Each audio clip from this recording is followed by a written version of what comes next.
সাংবাদিকদের সুরক্ষায় কাজ শুরু করেছে বিএনপি সরকার। বিনা অপরাধে কোনো সাংবাদিক কারাগারে থাকবে না, জানিয়েছেন তথ্য ও সম্প্রচার মন্ত্রী।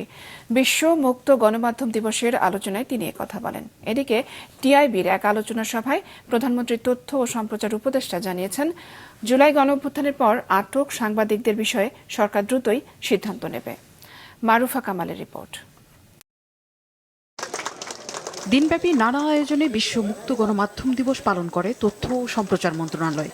সকালে রাজধানীর অফিসার্স ক্লাব থেকে বর্ণাঢ্য এক র্যালি বের করা হয়, উদ্বোধন করেন তথ্য ও সম্প্রচার মন্ত্রী।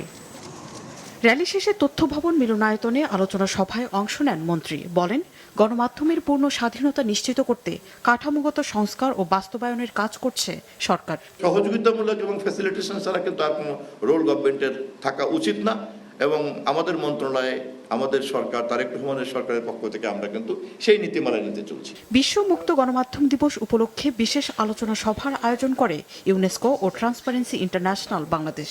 এতে প্রধান অতিথির বক্তব্যে প্রধানমন্ত্রীর তথ্য ও সম্প্রচার মন্ত্রণালয়ের উপদেষ্টা বলেন, জুলাই গণঅভ্যুত্থানের পর আটক সাংবাদিকদের বিষয়ে দ্রুতই সিদ্ধান্ত নেবে সরকার।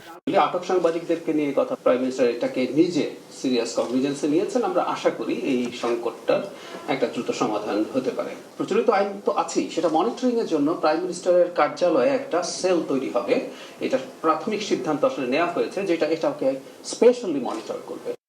এদিকে বিকেলে সিরডাপ মিলনায়তনে দিবসটি উপলক্ষে সম্পাদক পরিষদ ও news paper owners association of বাংলাদেশের আয়োজনে আলোচনা সভায় প্রধান অতিথি হিসেবে যোগ দেন তথ্য ও সম্প্রচার মন্ত্রী। এ সময় বিশেষজ্ঞ পরামর্শক কমিটি করে গণমাধ্যম কমিশন গঠন করার পরিকল্পনার কথা জানান তিনি। সংবাদপত্র জগতের এটা একটা শিল্প প্রতিষ্ঠান হলেও এর যে সমাজকে বিনির্মাণ করা এর কাজ, অন্যান্য শিল্প জগতের মতো এখানে মুনাফাটাই কিন্তু ড্রাইভিং কম্পোনেন্ট না। এটা কিন্তু আমাদের সরকার কনভিন্স, এবং সেই ক্ষেত্রে একটা প্যাকেজ তৈরি করা যায় কিভাবে সবকিছু মিলিয়ে, সে ব্যাপারে একটা নীতিগত সম্মতি সরকারের পক্ষ থেকে আছে।